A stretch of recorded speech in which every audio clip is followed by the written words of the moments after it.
जी दवाई में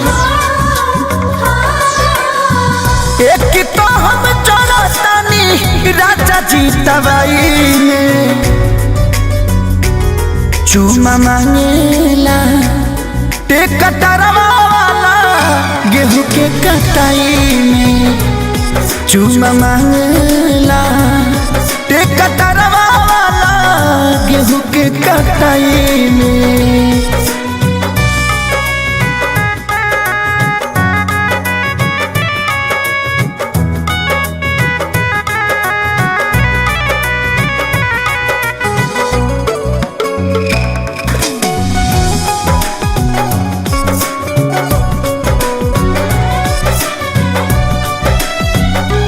हाँ केहू नहीं बुझतावे हमारा ये दर्द के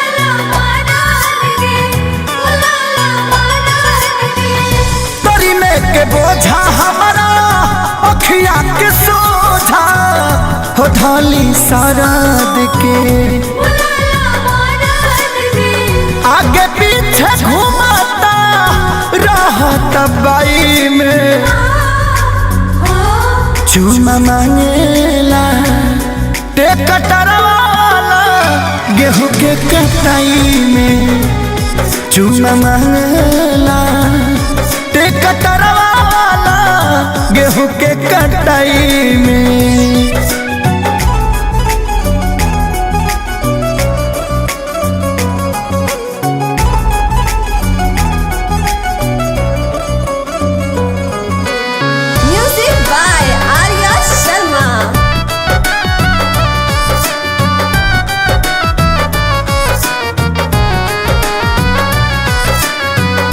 चिंता लगल बा हमारा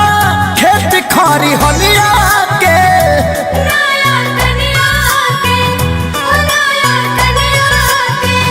सभे देखल चाहे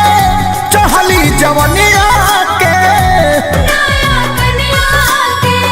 पवन खेसारी को है दे दो तराई में चूमा मांगेला टेकटरवा वाला गेहूं के कटाई में चूमा मांगेला